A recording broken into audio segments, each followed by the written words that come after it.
Okay, so let's get started with extinction. Here's the first question comment. Person says, fake money fueled hyper liberalism is the plague.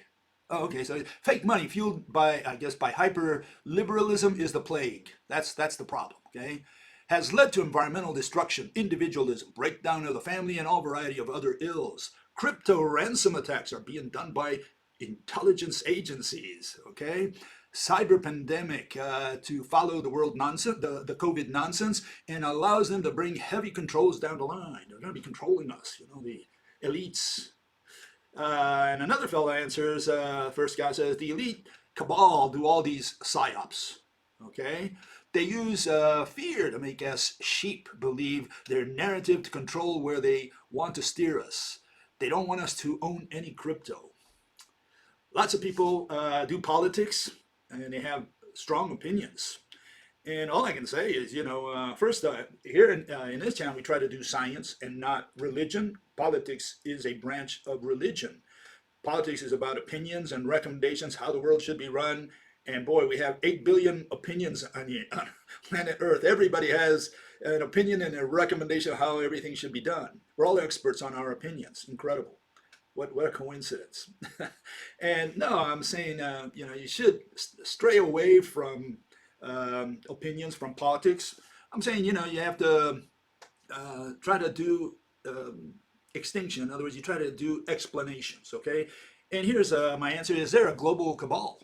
Okay, first of all, I mean, are we saying that here you have the communists like the North Koreans, you have the Iranians, the Americans, which are their enemies, the Russians, the Chinese, all these people got together and they decided to form a global cabal, elite? I have doubts about that. And, I think that's unlikely. Even for this COVID thing, it's very unlikely that all these heads of state that hate each other, they got together and they decided to carry this conspiracy against their own people out there, okay? And, you do have a situation where, let me put this over here. You do have a situation where, there are in different countries, a lot of the hospitals, with respect to this COVID issue, what they're doing is, they get funds from the government if they deal with this COVID issue, which is an emergency situation. And so what happens is, I'm sure that because of how we are as humans, a lot of these hospitals are, if you have cancer, they'll put you under COVID because they get funds. They don't get any funds if they put under cancer. So some of that might be happening out there. In my mind, I think that's very possible. But that's a different issue. Things of that nature are different than saying that the government, the heads of governments have put their heads together and formed this elite cabal that somehow works in conjunction with each other or together, I don't know. I have a problem with that. I don't think it's happening. And then and then you have this stay away from politics, and you should emphasize understanding and versus opinion, and emphasize explanation versus recommending. This opinion and recommendation, that's religion. That's subjective. Understanding and explaining, that's got to do more with science. That's what we do here. So try to stick to explaining and understanding, okay? Mechanisms, especially in regards to physics. And extinction, I think, is a branch of physics. In other words, paleontology, if you want, that part of paleontology, extinction, that's got to do with physics. Us dying, how did the animals in the past die? All that's part of physics. So, we focus on understanding and explaining. Okay, next issue. Here it goes. Fellow says, I believe that the heat absorption ability of CO2 is nonlinear. When this is ignored in addition to other modifiers, the models become quite exaggerated and scary. It must be on purpose. He's referring again to politics, and he's referring to climate change, which is a popular subject out there today. Okay, and yeah, what can I say? Unfortunately, I think it's very misleading that so many people are involved into or in this subject of climate change.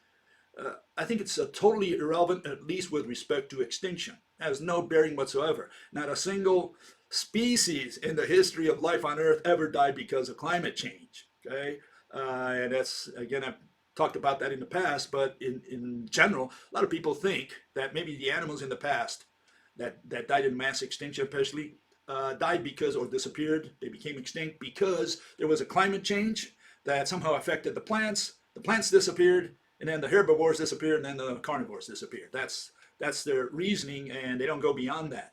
But there's a lot of problems with that. And the biggest problem is, why did other animals continue? Why did the mammals continue and the dinosaurs died?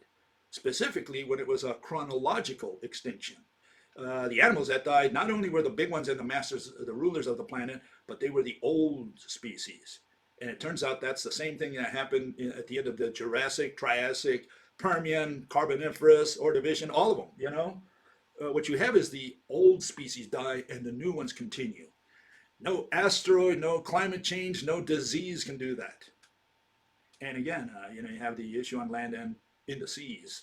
Very strange that animals on both sides, the old ones, the big ones, the rulers of the planets, both on land and sea and in the air, those were the ones that went away in the mass extinctions. The ones that remained were the young ones, the little guys that radiated with the new vegetation. That was also in the working for millions of years. Okay? So yeah, climate change has, in my humble opinion, I do not subscribe to that theory. I think it has nothing to do with extinction. Okay, another fellow says, you call economy, which is what you are talking about when you talk about money ending and humans becoming extinct, the management of resources. This meaning doesn't have scientific rationale. I guess he meant rationale with an E, okay? As it's not consistent or rigorous, either one. Yeah, he's right. What do we mean by management of resources? How scientific is that? So he's got a point there. But my answer to this is that the word economics or economy, it's not an important word in the theory of extinction at all, okay? And so let me put it in the proper context, okay? Economy and economics and other derivative words related to those, they're general terms used for closing arguments, okay? So when we say economic collapse, we're referring to something a little different. The key issue is that money, is what disappears. The end of money. People stop believing in money. What is money? Well, it's an object or concept that is traded, that is exchanged. The key issue also is trade, exchange. And the other key issue is end of faith. Faith in what? Well, maybe faith in God, In God we stop trusting, okay? We lose faith in God, and no one wants him anymore. Okay, so that's what that's all about. And so the key word is not economy. The key word is trade or money. Those are the ones we're going to use to make our case. Okay, now as a closing argument, we synthesize and say, the economy collapsed, okay, or something along those lines. It's just like a synthesis, a summary. That's all it is. Nothing more. What is economic collapse? It just means that trade is no more, money is no more. Okay, and so this takes us to the word trade.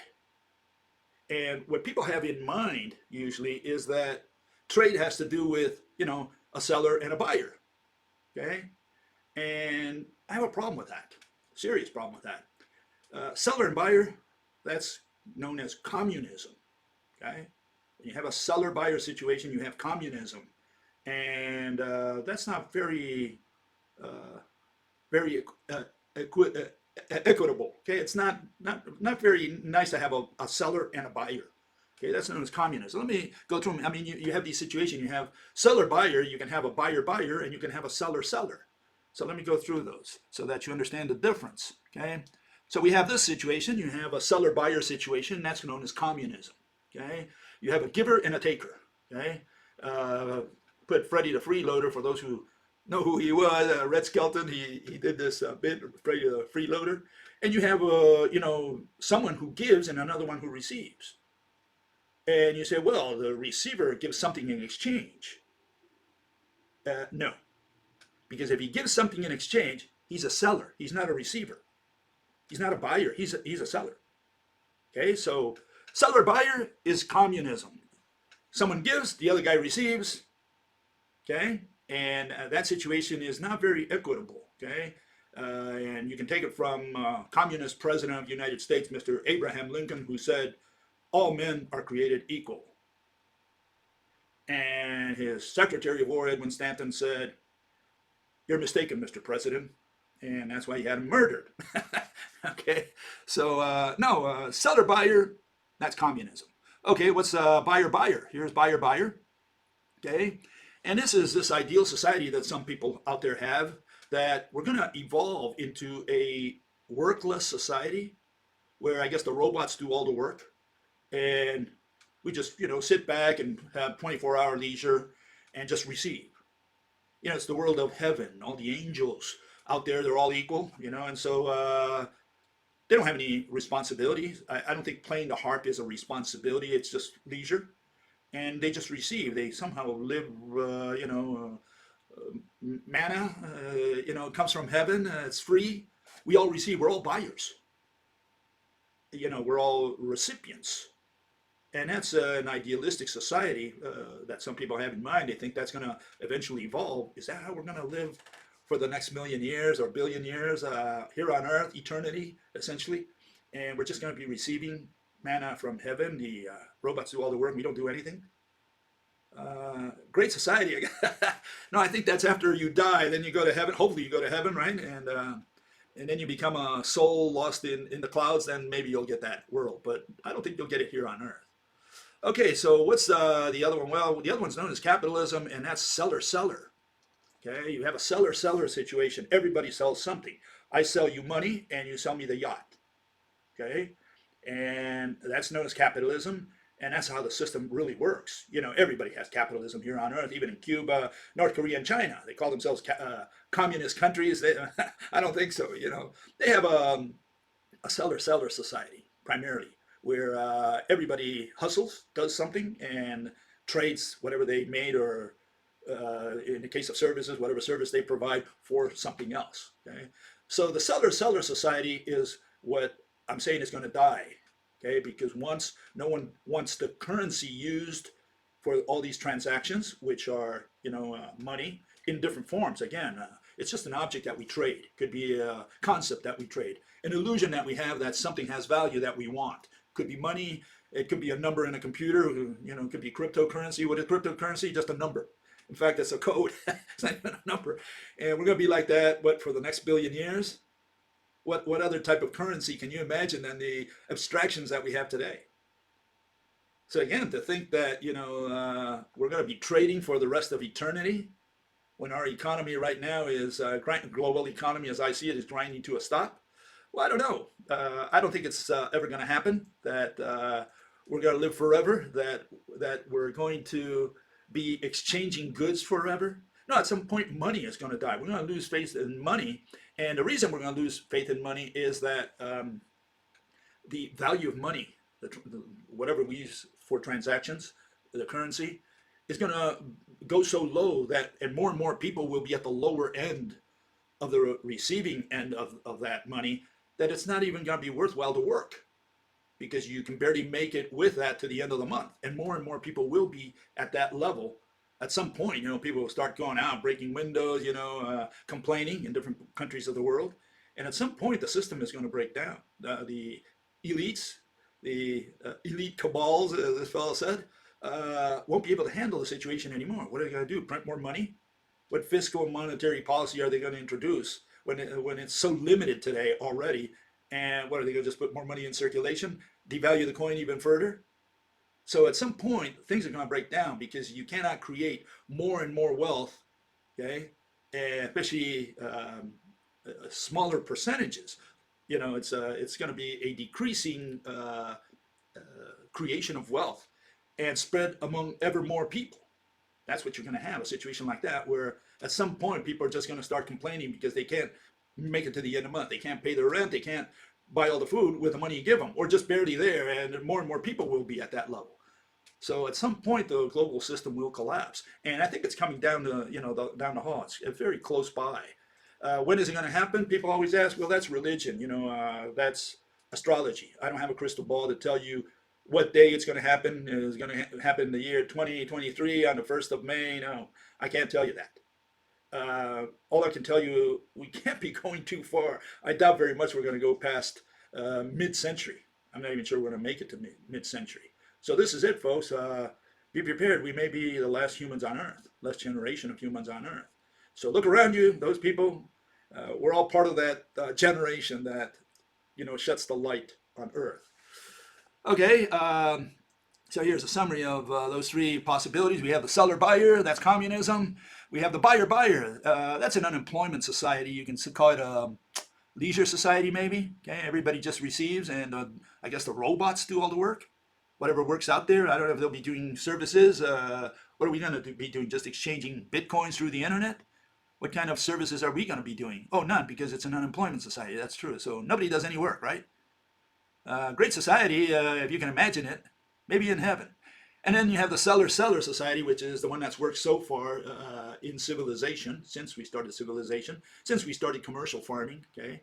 And that's exchange of goods and services, and that's worked pretty nicely so far, but now we're getting to the point we're doing a lot more service, a lot of abstraction, and leaving the real material things like food and tangible things behind, okay? So that's a summary for what trade is, okay? Okay, I always try to recommend lately that people do Extinction 101 before they do 102. 101 is past extinctions, okay, animals. We're part of the animal kingdom, but some people think we're different.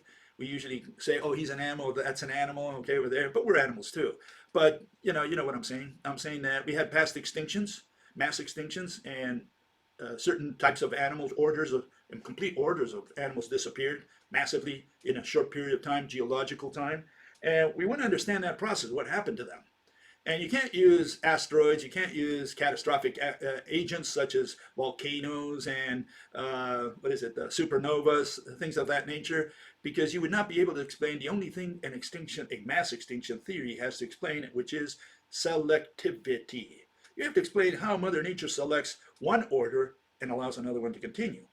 Especially when the order disappeared, this is a chronological extinction. It means that the old ones and the big ones are the ones that disappear, and the young ones, the new generation of animals that came from behind, that was hiding in smallness. They were the small little guys, at the feet of the big guys, and those were the ones that came up after the big guys were gone. That's what happened. So it's the big guys and the old guys that disappeared. And the ones that continued in the mass extinction, always in every single case, no exception, were the young guys. Okay? Young guys and small guys, typically. Okay, and then you can move on to Extinction 102, which is human extinction. Okay, so human extinction is what? Well, us. If we can figure out how the animals in the past died, we can project that to our species and figure it, or to not only our species, but all the animals out there today, okay? Especially the mammals, because I think it's going to be a mass extinction of the mammals primarily. And we can project it onto the mammals and say, well, is there a way that we can avoid the same mechanism that triggered the extinction of animals in the past? That's the logic behind doing 101 before 102. And again, I'll put the homework up there, which is a single question that will help you resolve this. And the homework is, why did the fauna in the seas disappear at the same time, more or less at the same time as the animals on land? Okay, they're two different environments.